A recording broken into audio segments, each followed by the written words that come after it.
casos y lo cargan en Córdoba. Ayer Córdoba cargó un caso y el COE informó 2.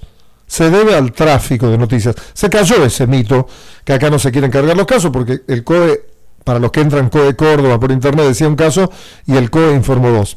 Desde el COE, el responsable está el doctor Vicente. ¿Cómo anda, doctor? Buen día. ¿Qué tal? ¿Cómo estás, Darío? Buen día. ¿Qué de cosas que tenés que escuchar? Como que no quieren cargar los casos, que Córdoba cargó 1, que vos 2, además del trabajo de atender a los pacientes y la prevención, ¿no? Sí, la verdad que uno no... Tengo un poco de como de retorno en el celular, no sé si sale bien. Perfecto, sale, doctor. Está saliendo bien. Sí, la verdad que además, como vos decís, de todo el trabajo que implica esto, y obviamente aparte del trabajo diario que tiene el Hospital Iturraspe, aparte el COE, ciertas comentarios, ciertas cosas que figuran en las redes, la verdad que molesta, duele, te diría, y bueno, en muchos casos están muy fuera de la realidad. La verdad es que nunca, cada vez que hubo un caso, obviamente se lo dijo, acá no tiene ningún sentido ocultar nada, al contrario, es muy importante estar informados y realmente tener de buena fuente la información para que la cuidar a la sociedad y a la población, que es el único fin que tenemos nosotros, Darío, en nuestro trabajo. La verdad que ayer nos informaron 2 pacientes nuevos positivos, que son los que comunicamos, y como vos decís, la provincia en su informe, a veces hay cierto demora en carga de algún dato, informó uno solo, y podríamos haber nosotros informado uno, pero no tenía ningún sentido si teníamos casos. Un delay informático. Entonces, ayer hubieron 2 casos. Para que la gente entienda, y vamos a tirar abajo un poco las fake news. Sí. Ustedes se enteran que alguien tiene síntomas, o lo detectan, ordenan el test rápido, que da positivo. Ese test que da positivo, antes del hisopado, ¿ya previene que puede haber coronavirus o que el cuerpo generó antivirus sobre varios virus? No, mira, los que se están usando ahora específicamente, los test rápidos, son específicos para COVID-19, para el coronavirus, pero son muy sensibles. Entonces tienen falsos positivos. No solo falsos positivos, sino que hay ciertas enfermedades que tal vez pueden dar una reacción cruzada con el test, y también nos informa si ha tenido ya contacto, tal vez hace 1 mes, 2 meses con el COVID, y ya tiene las defensas, pero no está cursando la enfermedad. A ver, doctor, perdona que te interrumpa, pero esto es fundamental, porque te lo decía a medianoche de anoche, como nos vuelven locos. El test rápido puede decir, este señor tuvo alguna vez coronavirus, lo liquidó hace 2 o 3 meses. Puede haber tener una enfermedad, otra enfermedad que se cruza con el coronavirus, pero te pone ante una pista muy seria que esa persona pudo haber tiene coronavirus. Y vos lo ordenás, en esos casos, el hisopado, que ahí sí es mucho más específico. Exactamente. Nosotros es una primera barrera, por decir así, aunque tiene falsos positivos, pero es casi imposible o muy difícil que se escape algún paciente COVID del test rápido. De todas formas, a ver, Darío, yo sé que esto a veces es complejo y a nosotros también nos gustaría que sea más sencillo. El muchacho transportista de la empresa Cron, ese chico se le había hecho un test rápido y nos dio negativo. Y al par de días, a los días, se le empezó con síntomas, se lo hisopó y nos dio positivo. ¿Por qué? Porque su contacto con el virus había sido muy reciente y su cuerpo todavía no había generado los anticuerpos para que los detecte el test rápido. Y sí, después lo detectó el hisopado. O sea, nos achica la ventana, ningún método es infalible, y decimos no puede, por eso, después de hacer tanto sea el test rápido como el hisopado, la gente queda en cuarentena. Ahí está la explicación. A la ciudad, porque no se puede afirmar que esa persona no va a desarrollar la enfermedad. Tal vez está en el periodo de ventana, periodo de incubación, que no lo podemos registrar, pero esa persona finalmente va a desarrollar o no el COVID. Muy parecido al SIDA, me parece, o me equivoco. También tiene su periodo de incubación y su periodo de ventana. O sea, vos me haces un hisopado a mí. Virus también. Vos me haces un hisopado rápido, puede dar positivo o negativo. Si dice no, es no. Si dice sí, me vas al hisopado, puede dar que no, pero a lo mejor yo estoy incubando, es indetectable, por eso vos me decís, quédate en tu casa, Darío, porque si tenés alguno de los síntomas, llamame, te hacemos otro hisopado, porque a veces como el virus todavía no alcanza a ser detectado por los sistemas. Por eso le pedís que se queden en cuarentena. Exactamente. Si no, ya una vez que nos da, tanto sea el test o el hisopado, nos da negativo, nosotros ya lo liberaríamos y decir, no hace vida normal, y eso no se hace. Tiene que quedar todavía el periodo de cuarentena. De todas formas, estando en esa cuarentena, cuando se detectan a todos los contactos, Darío, nosotros, si en ese periodo, si a nosotros ya nos da negativo, nos quedamos tranquilos de que no tenemos que estudiar sus contactos. Eso lo acaba de decir, doctor, acabamos de tirar al aire recién CNN, lo acaba de hablar el doctor Fauci, que en Estados Unidos, pobre tipo, lucha contra Trump, ha dado la orden que no se hagan más los estudios si no tienen los síntomas, como vos decís. Dio la orden que no lo haga, lo que vos dijiste, que el contacto, que se quede tranquilo, que si dio negativo el contacto estrecho de alguien, no hay que buscar el contacto del contacto. Exactamente, y si él después positiviza dentro de la cuarentena, bueno, ya está dentro de la cuarentena, no tuvo contacto en el periodo en que él... No contagió más a nadie. Entonces, exacto, hace su cuarentena, si da positivo tendrá que hacer unos días más de cuarentena, pero ya sus contactos no se estudian porque él eventualmente en su primer test dio negativo. Bueno, eso es, entramos en probabilidad y estadística. Caso Barbero, hay una señora que le da positivo, que tiene coronavirus, ustedes estudian si el marido y el hijo que trabajan en Barbero tienen coronavirus o no. Llega el resultado, hay dos opciones, no tienen coronavirus. Lo mismo, supongo yo, que tienen que hacer la cuarentena. La cuarentena. ¿Y qué pasaría con la fábrica? Pero ya la fábrica se liberaría, Darío. Da positivo, ojalá que no, que uno de los dos, aunque sea, ojalá que no, tiene coronavirus. ¿Cómo se trabajaría con respecto, no solo los... Uno de los dos, ya hay que empezar a estudiar dentro de la fábrica sus contactos estrechos. Entonces tal vez sería más gente la que sería estudiada y puesta en cuarentena. Anoche tuvimos una conversación con los dueños de Barbero y se decidió en forma preventiva, en forma muy preventiva, de tomar esta medida. Ellos también querían colaborar, querían con que no la enfermedad obviamente no se propague, con tampoco que tener casos dentro de su fábrica, así que preventivamente por eso se hizo eso. Pero ya te digo, fue una medida muy preventiva. Vamos al caso ahora de que tenés a una persona de 63 años en el área de COVID más restringida, porque tiene neumonía, con el COVID es delicado. Esa persona que ustedes están tratando, cuando se presenta o es detectada, ¿hacía varios días que cursaba ya la enfermedad? Estuvo varios días, sí, sintomática, consulta relativamente rápido, Darío, en este caso de esta persona, pero obviamente que hay un periodo en que puede haber contagiado a alguien estando, obviamente, haciendo su vida habitual. Entonces, esos contactos, generalmente se toma, desde que empieza a tener síntomas, se toman 3 días para adelante, Darío, para hacer el tema del aislamiento y las cuarentenas de sus contactos. Clarito, doctor. A veces nosotros incluso tomamos 1 o 2 días más, Darío, para adelante, para extremar realmente los cuidados y evitar que se nos escape algún contacto. Esta mañana también pusimos en el aire al vocero de UNICEF, a través de CNN, que dijo que los chicos menores de 5 años no tienen que usar el barbijo, pero los padres tienen que tener en cuenta, UNICEF, hace un rato, con la Organización Mundial de la Salud, contagian 10 o 100 veces más que una persona, por eso hay que restringir la actividad de los chicos en parques, paseos, jardines maternales. El consejo que acaban de dar recién. De todas formas, viste que está todo esto, es una enfermedad nueva, lo repetimos, tiene 8 meses, 9 meses desde que la tenemos, entonces bueno, hay muchas cosas que se van descubriendo todos los días y cosas que a veces, mitos, como decías antes, que se creían de la enfermedad, que por ahí también se caen con el correr del tiempo. Bueno, y corrobora lo que decís vos, el vocero de UNICEF acaba de decir que nada está escrito en piedra, coincide con vos. Bueno, otro de los temas, vamos ahora a el caso de este chico de 38 años, que optó él por hablar en público, trascendió su nombre, Pepe, lo vamos a llamar, que asegura que hay transmisión comunitaria. Primero quiero que Nati lea del Me lo dijo Pérez, la nota que está en la fanpage On The Top, donde tomé el concepto de la Organización Mundial de ayer, de qué es transmisión comunitaria, para que vos nos expliques. Nati, si lo podés leer, por favor. ¿Qué dice? La definición exacta de transmisión comunitaria. Está en el Me lo dijo Pérez, bien arriba y es clara. Yo busco definiciones. El Ministerio de Salud de la Nación define en pocas palabras la transmisión comunitaria.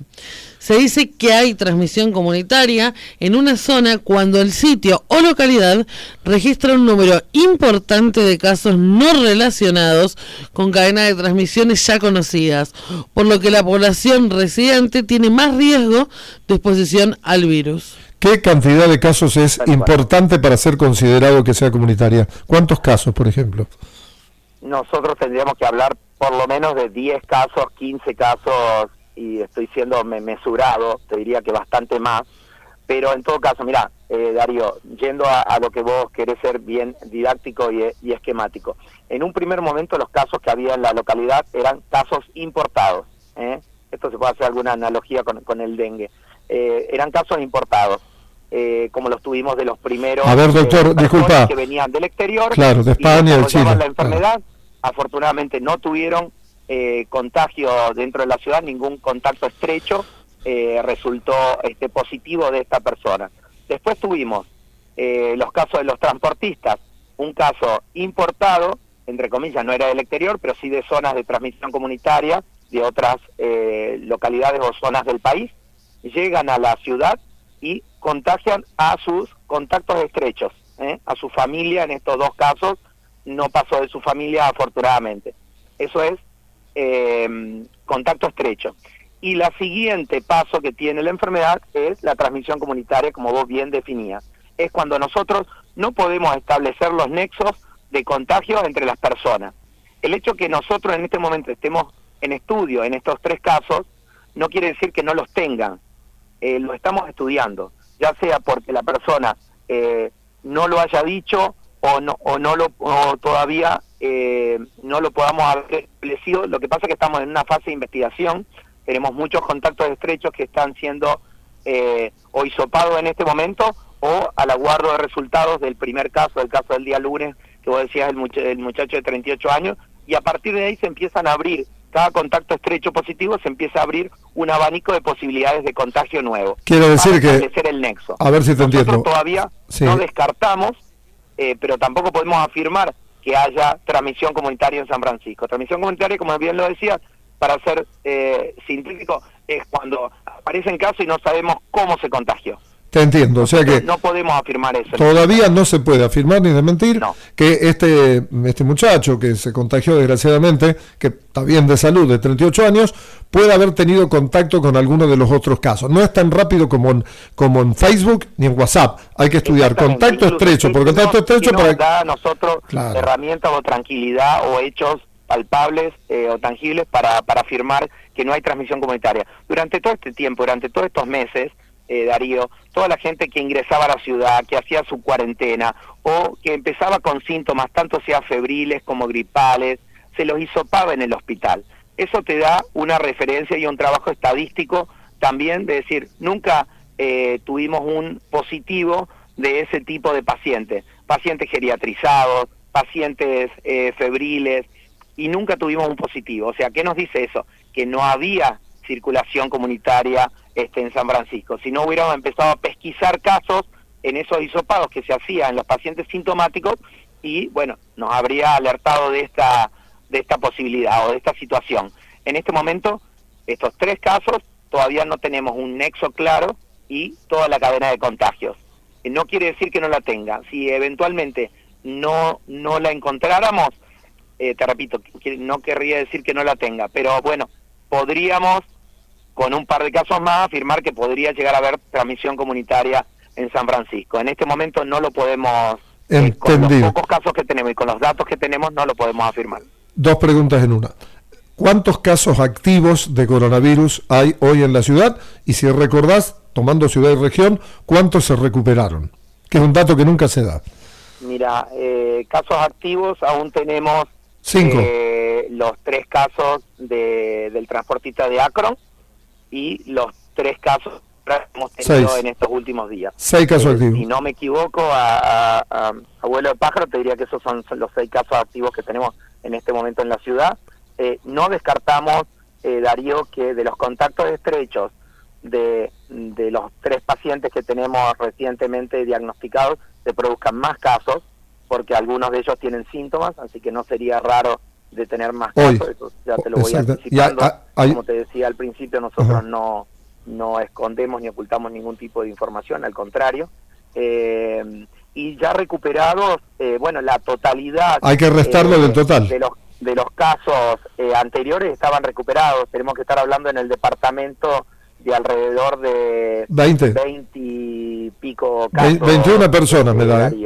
Sí, y otro tema, que en el total de casos figura gente que tiene el domicilio en San Francisco, pero que hace años que no vive acá y no hizo el cambio de domicilio, pero legalmente se asienta como si fuera de acá. En la provincia que no reside hace mucho tiempo en San Francisco y está dentro de nuestra lista. De todas las camas de terapia intensiva que hay, no sé, serán 38, no recuerdo el número en el departamento, sí. ¿Cuántas están ocupadas hoy realmente?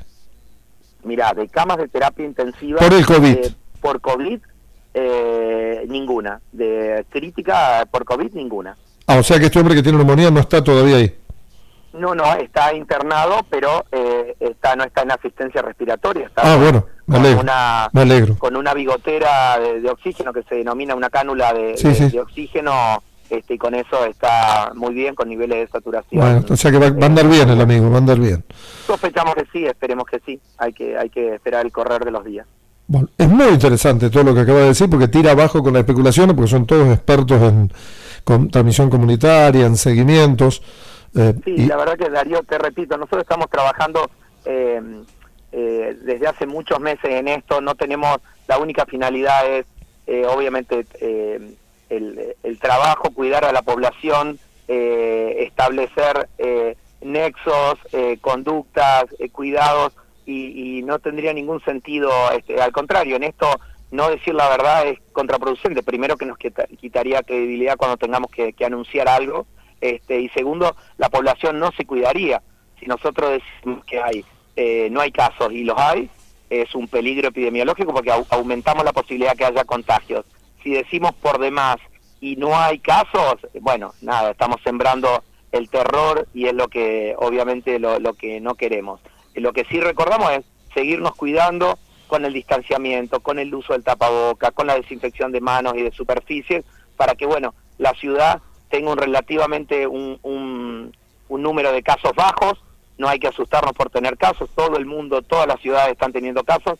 Lo que tenemos que hacer es mantener ese número lo más bajo posible, que no entre a comunidades cerradas, como son geriátricos, como son instituciones de salud, y bueno, y cuidar a la gente con enfermedades crónicas, o a los adultos mayores, porque bueno, sabemos que la tasa de mortalidad en ellos es mucho más importante. Muy bien, lo peor que le puede pasar al COE o a una autoridad en medio de la pandemia es perder credibilidad y autoridad. Así que te entiendo lo que decís. Y para terminar, no sé si te lo reenvié anoche, pero lo mejor que he leído desde que está la pandemia lo publicó Página 12, 2 científicos del CONICET, que escriben paltas, el título es Palta, Limón y Coronavirus.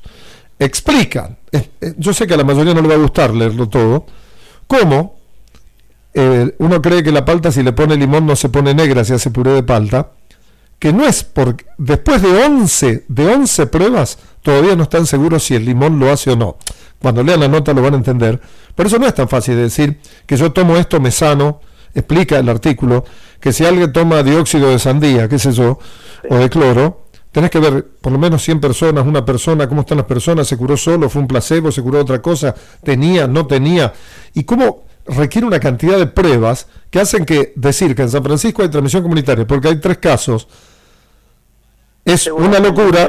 Exactamente, el día que lo tengamos que afirmar, Darío, no vamos a tener eso iba en decirlo. Cuando hay, como cuando no hubo casos, después casos importados, después contactos estrechos, y el próximo estadio sería la transmisión comunitaria. Esperamos no llegar a ese estadio, pero no depende tampoco de nosotros, te diría casi que ni siquiera de la población. Pero bueno, extremando los cuidados, haciendo una consulta temprana ante la aparición de síntomas en estos días que estamos teniendo este aumento de casos que sabíamos que lo íbamos a tener, bueno, podemos tener menos posibilidades de tener esta famosa transmisión comunitaria. ¿Cómo te llevas con la gente de frontera, con la gente que está a cargo del COE en frontera?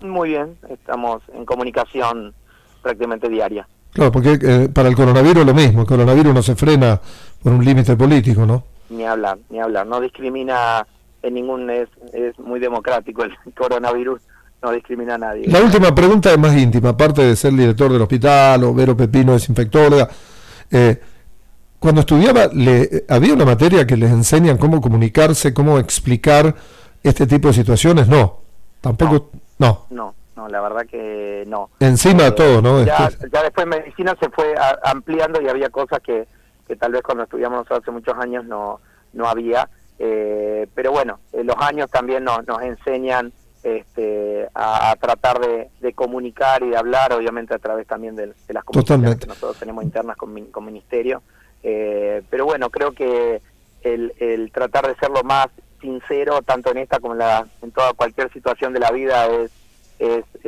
lo más prudente y lo más sano, Darío. Muchas gracias, y en nombre de la radio, y me atrevo a decir a nuestros oyentes, fuerte abrazo a todos los sanitarios del Hospital Iturraspe, que más allá de las fake news y las redes se la juegan por nosotros. Muchas gracias.